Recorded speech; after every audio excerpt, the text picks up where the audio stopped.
cross, an empty grave. Life eternal, you have won the day. Shout it out, Jesus is alive. He's alive.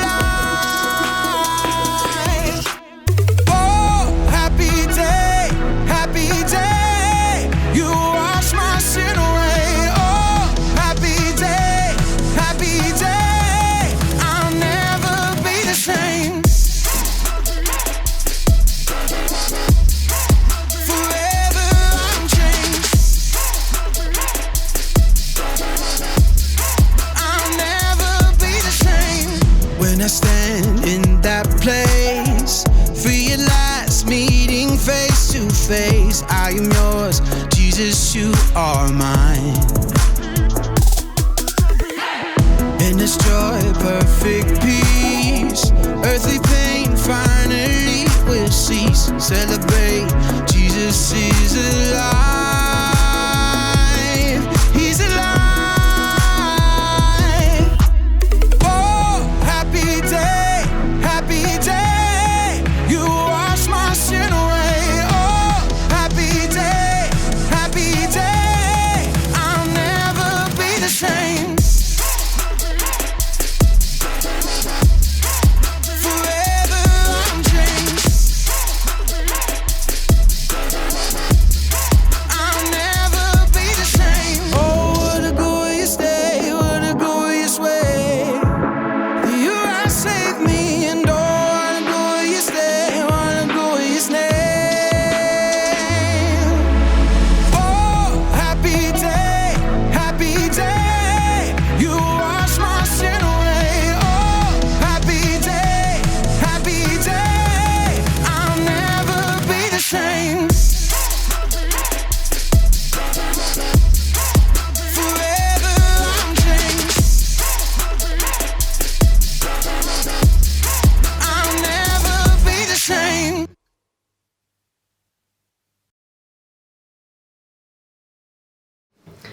Good morning, New Life, and happy Easter to everyone. Hello. That was a super fun, upbeat song to start the morning off with. Who is out of breath after that? I know our family's been doing some fun dance stuff while being quarantined because, you know, the things you do to keep yourself busy.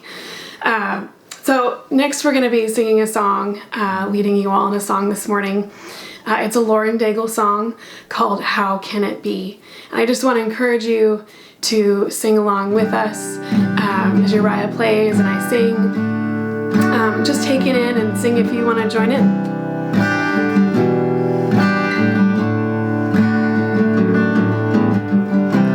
I am guilty, ashamed of what I've done, what I've become. These hands are dirty.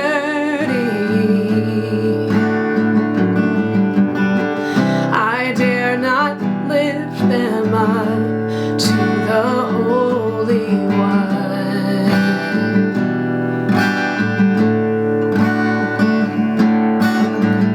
You plead my cause, you right my wrongs, you break my chains, you overcome, you gave your life to give me mine. You say that I am free. How can it be? Yeah. How can it be?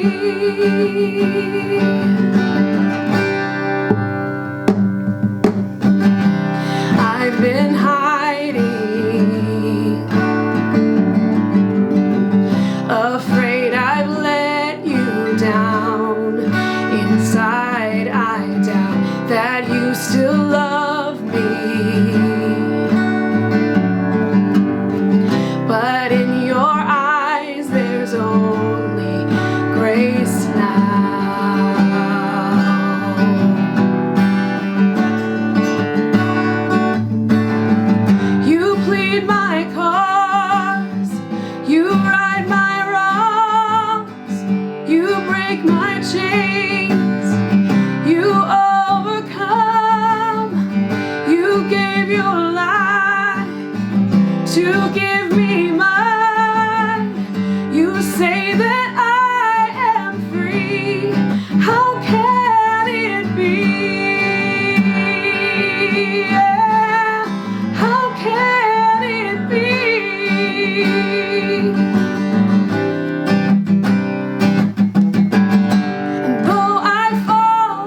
can make me new. From this death I will rise with you. Oh, the grace reaching out for me. How can it be? How can it be? You plead my cause. You plead my cause. You right my wrongs. You break my chains. You overcome. You gave your life to give me mine. You say that I am free. How can it be? Yeah. How can it be?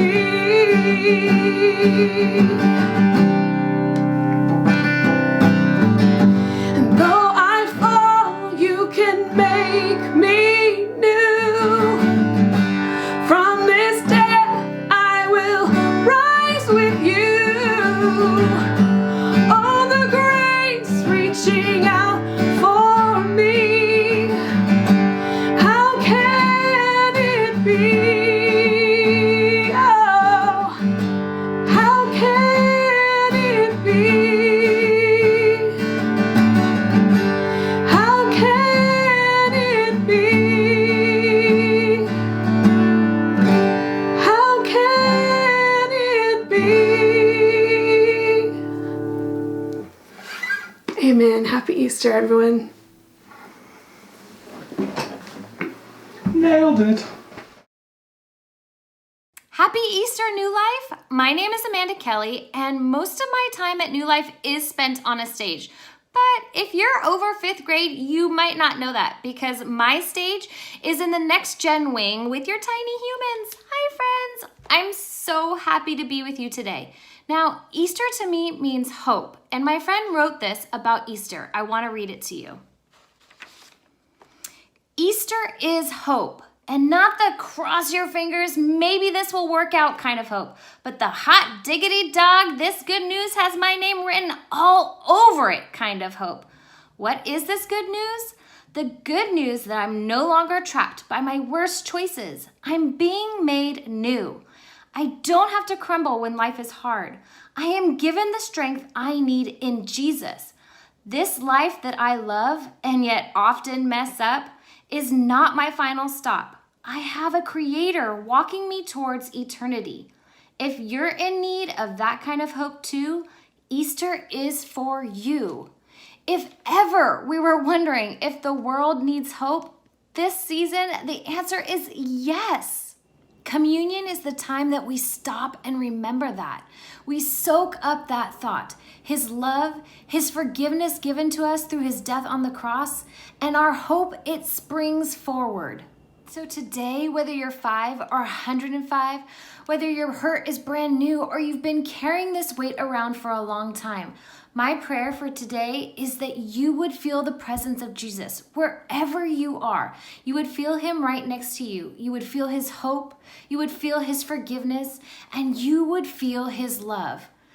Now, we don't have our normal elements, our crackers and our juice for this, but we have this moment. So I pray that you would feel his forgiveness and you would feel what Jesus did for us on that Easter so long ago. I love you, New Life, and I miss you. Happy Easter. Happy Easter, New Life. Wow, we have a great morning plan for you. I wore a special Easter dress just for you, and we are excited to be here together with our live stream. So if you are joining us and you're in the chat room, will you just say a quick hello? We'd love to see who's in the chat room today joining us. And if you choose not to chat with us, you can go ahead and close that screen. Otherwise, that chat feature is there so we can be interacting with each other this morning. So happy Easter once again.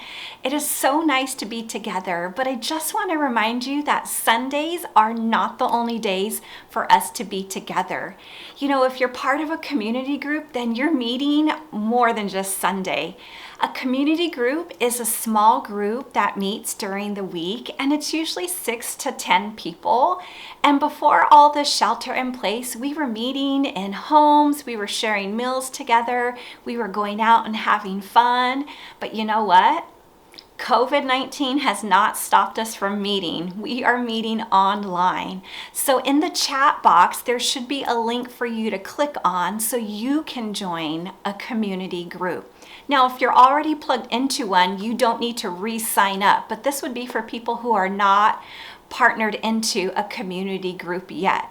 My prayer for you is that you would join a community group. We are feeling isolated right now, and you might even be feeling alone. And a community group is going to help you stay plugged in with real people in real time with real circumstances. So go ahead and click on that link. You know, this is a special day because it's Easter and we have the best gift possible. I just want to share a little bit from 2 Corinthians. Jesus' followers have received the most incredible gift of all. It's the gift of love and grace and mercy. And we didn't have to pay anything for that. But Jesus, well, he paid everything so we could have that. In 2 Corinthians 9, Paul, who is a key figure in Bible times, writes, "Giving is intended to be an act of worship." And he says it's a way for us to respond to God's glory. Now, I don't know what kind of circumstance you're in right now with your job. And what I do want to share is a personal story. We are approaching a layoff right now in our family, and we're going from 2 incomes to 1 income. And what I can tell you is that we wholeheartedly feel that we still want to give to New Life, and we are going to give. And what I want to share with you today is it's not about the amount, but it's about the attitude of giving. We still have a cheerful heart in giving, and even though it might not be as much as we would be giving with 2 incomes, we're still going to give with a cheerful heart. And I wanted to share that story with you because I don't know where you're at in this journey with COVID-19 and employment. Those of you who are ready to give, or you can give online, we're going to have a giving link pop up in our live chat, so you can go ahead and click on that, and you can set up your giving for a one-time give or a recurring give. If you have any questions about giving, feel free to reach out to us because we'd love to support you in that. Don't forget to fill out that Connect card. We'd love to know how you're doing and how we can be praying for you. There should be a link in our live chat as well for you to click on that will take you straight to the Connect card. So now I'm going to go ahead and pass it over to Joel, who's going to share our Easter message. In the beginning, God created everything. He formed people in His very own image. But then, we turned away from God. Sin entered the world, like a dark stain. Still, God loved us so deeply that He made a plan to rescue us. At just the right moment, God sent His very own Son, Jesus, to live among us. Jesus healed hearts, and minds, and bodies. Thousands gathered to hear Him teach. Instead of giving lots of new rules, Jesus turned things upside down by making it simple. Love God, love others. After 3 years of traveling and teaching, Jesus and His disciples entered Jerusalem to celebrate the Passover feast. Huge crowds gathered to welcome Him. But while the crowds cheered for Jesus, the religious leaders made plans to arrest Him. He was turning their world upside down, and they wanted Him gone. As Jesus celebrated the Passover meal with His friends, He told them that He would be leaving, but would return. His friends didn't understand. That night, one of Jesus' followers, Judas, led soldiers to arrest Him. The religious leaders gave Jesus a fake trial. and then sent him to Pilate, the Roman governor, who could have him killed. Pilate found Jesus had broken no law and tried to release him. But a mob called for Jesus to be killed. Pilate gave in and handed Jesus over to the Roman soldiers.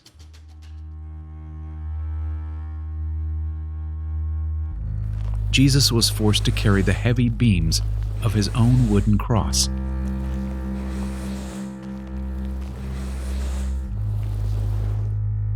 On a hill called Golgotha, the soldiers nailed Jesus' hands and feet to the rough wood. The soldiers and people who passed by laughed and mocked him. But from the cross, Jesus asked God to forgive them. Finally, Jesus called out, "It is finished." Then he died. The earth shook. Rocks split open. Even the soldiers cried, "Surely he was the Son of God." One of Jesus' followers took his body and placed it in a tomb cut from the rock. A huge stone blocked the entrance. Jesus' friends were devastated. They had believed that Jesus was the one God promised, the one who would rescue them, but now he was gone. Their whole world had turned upside down. Jesus' friends stayed hidden in fear for 3 days. But early Sunday morning, Mary Magdalene, a close friend of Jesus, hurried to the tomb. She planned to anoint Jesus' body with special spices. As Mary neared the tomb, she saw the stone had been rolled away. The tomb was empty. Mary turned to see a man standing near. She didn't recognize him until he said, "Mary." It was Jesus, alive. Jesus told her, "Do not hold on to me. I have not yet ascended to the Father. Instead, go to those who believe in me." Jesus, God's Son, became like us to lay down his life. Through God's power, he defeated death for all of us, and sin was washed away. One day, he's promised to return, so we can live with him forever.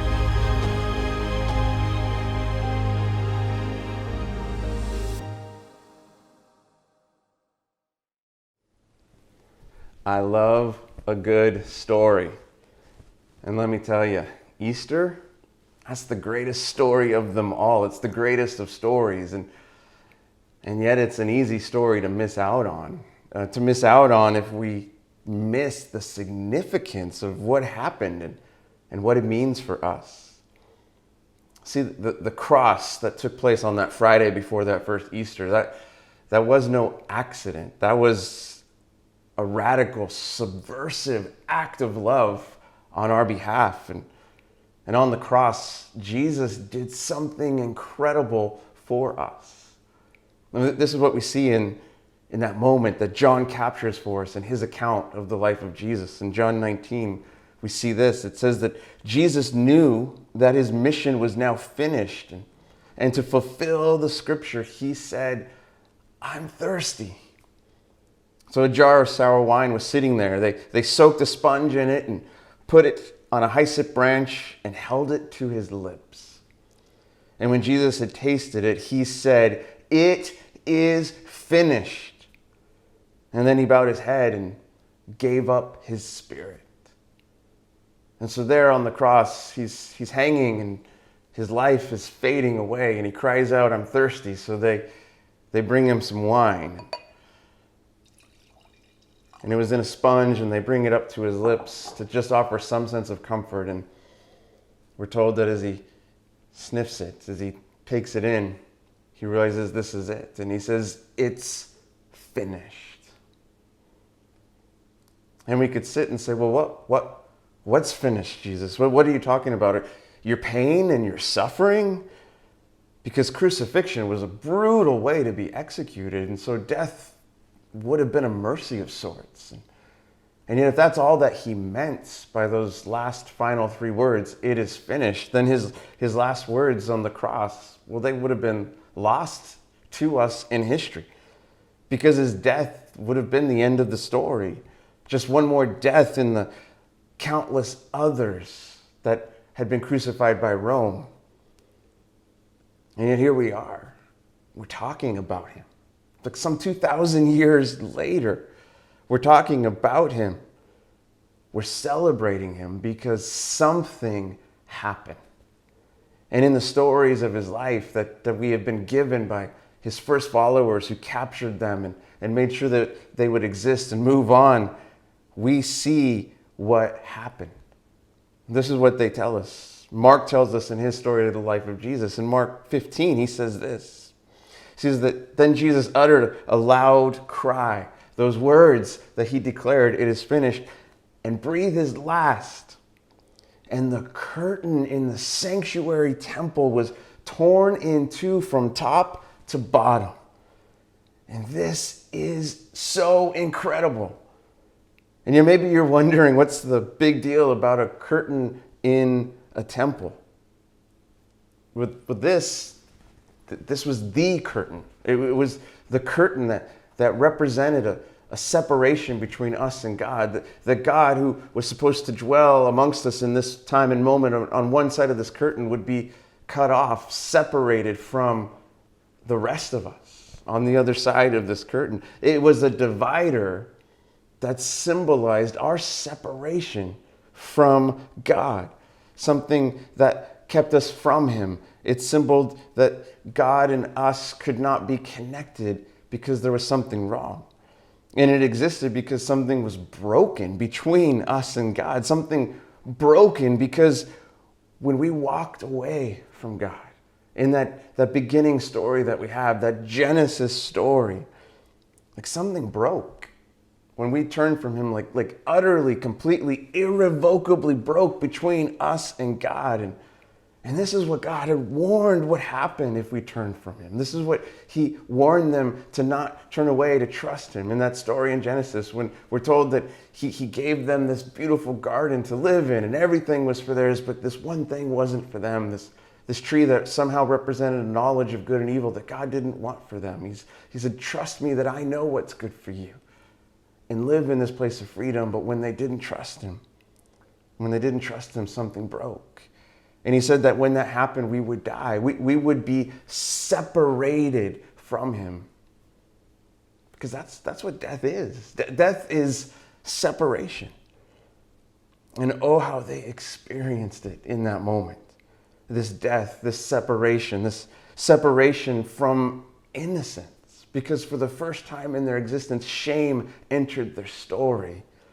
And this was something God never wanted for us. But they also experienced separation from each other because suddenly this nakedness was an awkward problem. And so they covered themselves up and suddenly they weren't connected any longer. And they also experienced separation from God because when God came to visit with them, they ran and they hid from him instead of running to him like they always did. And this was the end of our delighting in God and the beginning of our fearing God. And so God warned them about this because he knew that in turning from him, they would be turning from the source of all life. That if we would walk away from him, we would walk away from life into death. Because God is the only source of life. And let me tell you, that's not vanity on God's part or some kind of attempt to control us. It's simply the truth about reality. Kind of like how we all need oxygen to breathe if we want to live. And yet if I choose to reject that reality, I throw myself into the vacuum of space or I dive into the depths of the deepest waters, thinking I don't need this air to breathe, man, it's not going to go well for me. Just like it did not go well for them, for our first parents when they turned from God. And from that moment, brokenness and separation became a part of the story. All of our stories. Hurt and pain and shame became a part of the story that was something God never intended for us. And I think in one way or another, we all find ourselves in that vacuum of space, in the depths of the sea, And in that place, in that emptiness and coldness, I find my lungs aching for breath again, longing for the breath I so desperately need, that we all need. Which explains in part why I think we have such a fascination with religion. I mean, even if it's a hateful fascination. And I think the reason we have this fascination is because ultimately what religion is, it's our attempt to break through that veil of separation, to push through that curtain that separates us. That somehow if I can just jump through the right hoops, if I can say the right words, if I can do the right things, then maybe I can get back to that place I'm looking for, that place that I'm longing for. I don't know how that experiment goes for you, but for me, no matter how much religion I try or buy or achieve or conceive, I just can't seem to get there. I mean, it can feel like I'm stuck performing in some kind of weird dog show existence. Like where I'm running around just trying to get approval and trying to show that I'm good enough and just begging for treats and attaboys. Like, oh, who's the good boy? I'm the good boy. And yet when I live like that, it's kind of like I'm living some tragic parody of a greater life I know I'm meant for. Which is why I'm captivated by Jesus. See, when I can get past all the religious trappings that we've unfortunately wrapped him up in and get to Jesus, I find hope. I get so hopeful because Jesus didn't talk about religious hoops. No, he talked about real relationship with God that we would call God Father. And he talked about leading us into what he called real life to the fullest. But then he goes and gets himself killed on that day that we call Good Friday, which would have been anything but good on that first Friday, especially for his first followers. And yet in the moment of his death, something incredible happened. The curtain in the temple, the symbol of our separation, it was torn in two, which is why he says it's finished. The consequences of turning away from God, our separation, it's over now. Jesus made a way for us to get home. In dying on the cross, he embraced our death, our separation, so we don't have to be separated any longer. And he paid the price so the path, the way back to life could be opened for us. No more striving, no more jumping through hoops, no more dog show. The door is now wide open for us to come home. And yet, we're not talking about Friday, we're talking about Sunday, we're talking about Easter. So if this is what his death accomplished, this ending of our separation so we can find our way home through him, then what does his resurrection mean for us? So yes, he said, it is finished, but he wasn't done, not by a long shot, because Jesus, he didn't stay in the grave. He got back up. And see, Easter is not simply about some old rugged cross. It's about an empty tomb. Empty because Jesus didn't stay down for the count. He didn't stay dead. He got back up. He defeated the grave. He rose in victory over death. And he now invites us to join him in his victory, to step into this new life with him. Which is why Jesus said these words in John 11. He says this. He says, I am the resurrection and the life. Anyone who believes in me will live even after dying.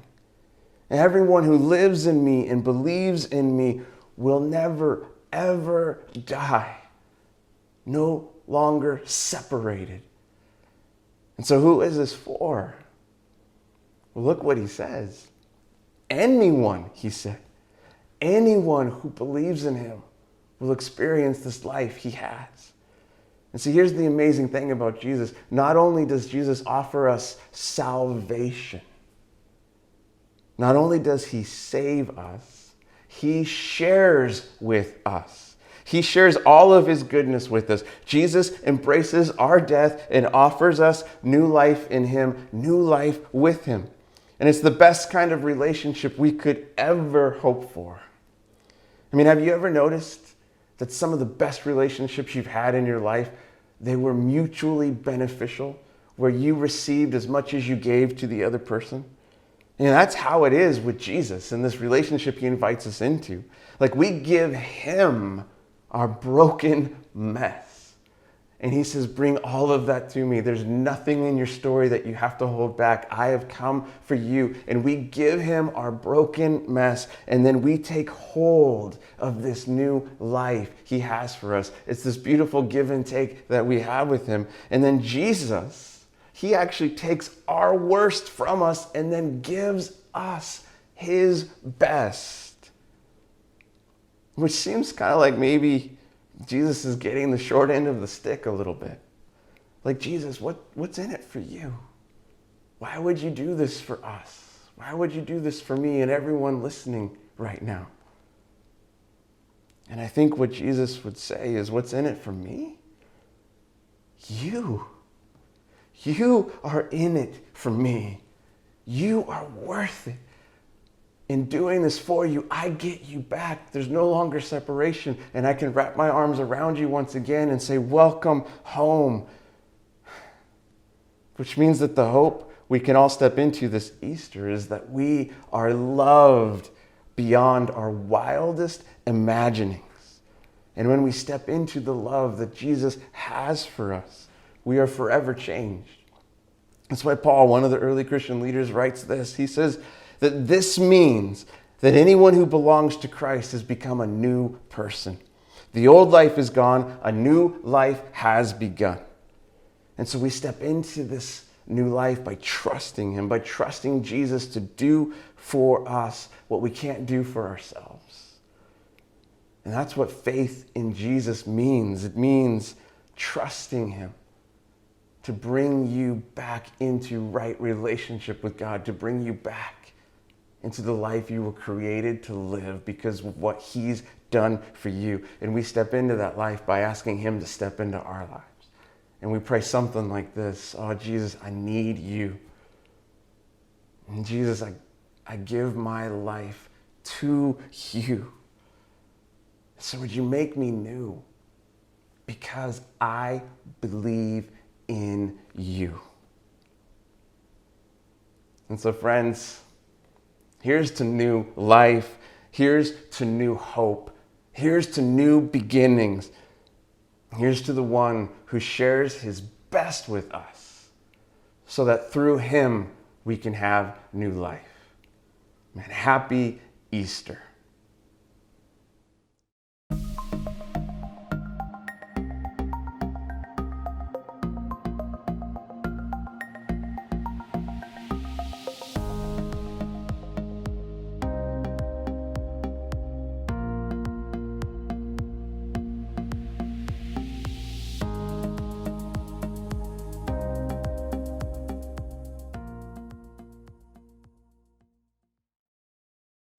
Happy Easter, New Life. Steve Ramasini here.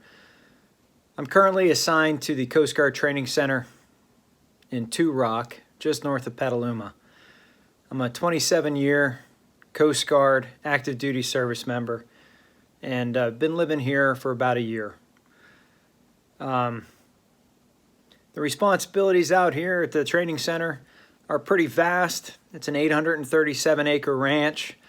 I have about 500 family members that live on board, about a 500-person staff, and responsible for anywhere from 300 to 500 students on a daily basis. But we are what makes the Coast Guard a mission-ready service to be America's maritime first responder. I'm honored to have been asked by Ron and Joel to share with you on this wonderful day of celebration as we celebrate our Savior who rose to defeat death and bring us salvation. What a glorious thing. And what a wonderful, wonderful place to be, knowing that we are his children. Now, I'm blessed to have had the journey that I've had over my life, to be with the people that I've been with over my life, my wife, my kids, the various church communities that we've been affiliated with. And what I would tell you is my life journey has been pretty blessed. Although it hasn't always gone the way that I felt that it should have gone, I get a reminder every once in a while that it's not about what I want. Right? The old saying, well, it's not really an old saying, I guess it comes right from the Bible. It's not my will to be done, it's his will to be done. And oftentimes, what we want and what he wants for us don't always align.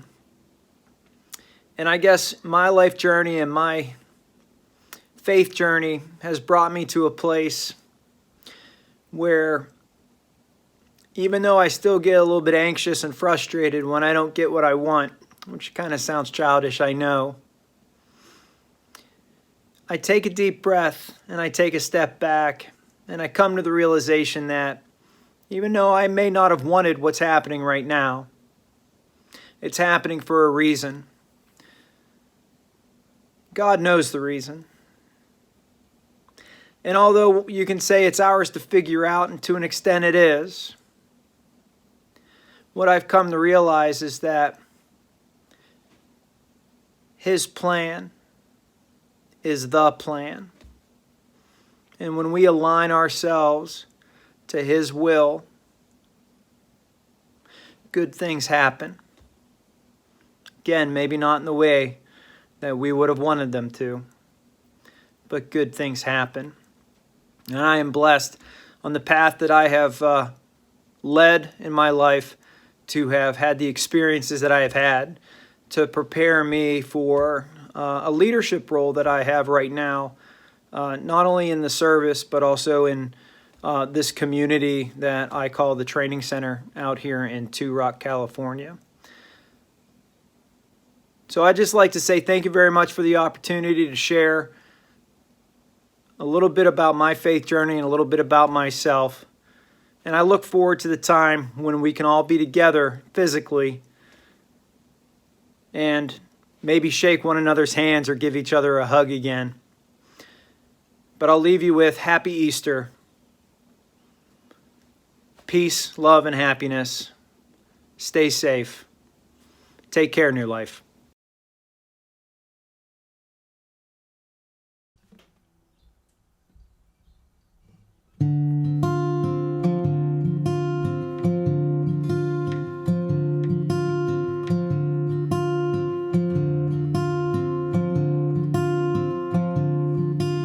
Shame is a prison as cruel as the grave. Shame is a robber and he's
rescued the earth, lives in me, lives in me.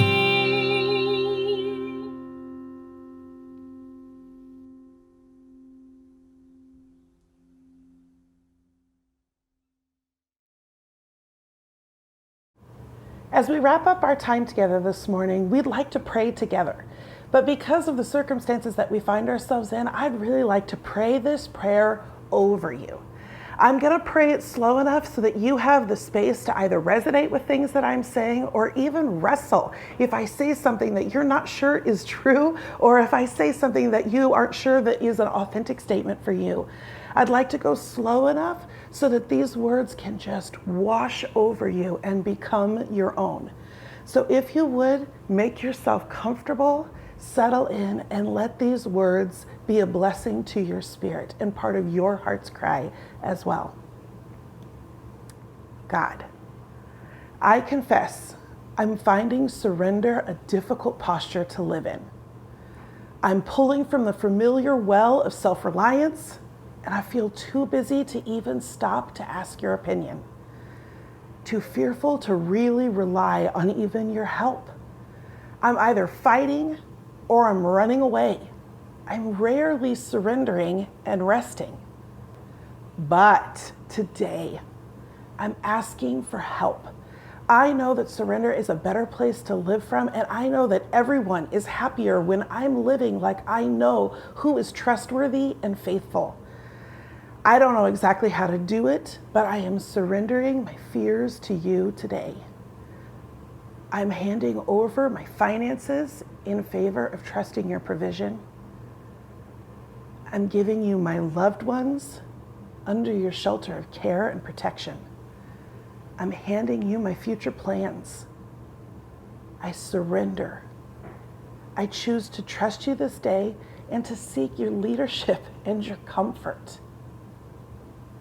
I confess that this pandemic tempts me to every one of the possibilities of mentality of scarcity. I'm drawn to hoard my resources, all to ensure that I have enough.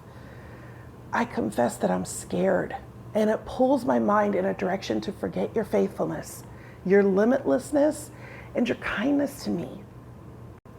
But I know that living in scarcity has never made me happy. It's never improved my circumstances. It's never increased my chances of success or having enough. I don't want to be a hoarder. I want to live free. I want to experience the joy of knowing that my heart was open to others. And even in the midst of my greatest need, I want to respond to the needs of others. I choose to open my hands today to receive a fresh dose of your love and your mercy. I choose to open my hands to the world, seeking to share what you have given to me. I choose a generous spirit today, driven by abundance and fueled by gratitude. I confess that my mission these days is most often just survival. I feel it's impossible to dream beyond the next hour or to plan beyond the next day, or to hope for more than being traumatized by all of it. But I want my life to be more than just about survival, to be more than what I'm fighting against. I want my life to be something that lives for something. I want to be part of the voice that lifts, that fuels hope, that listens with empathy to others, that supports those who are fighting on the front lines of COVID-19. I want to be part of the fight for hope, beginning with my own.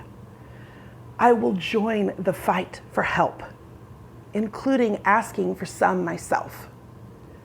I want to join the fight for joy, seeking things that refuel my spirit.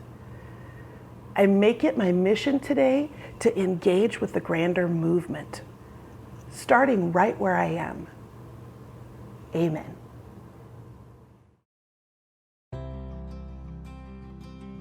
"21 years ago, 18 people took their love of Sonoma County and planted a church with the idea that it would be for the community.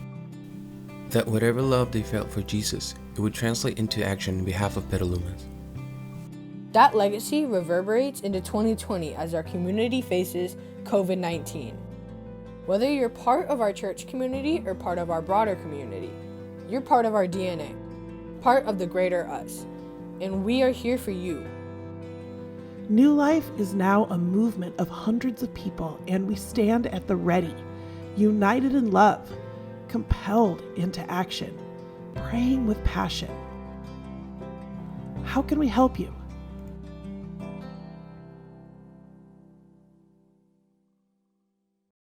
Thank you so much, New Life, for watching with us and spending your morning with us. I hope you have a great Easter. Now it's time for me to go back in my pajamas. Have a great week.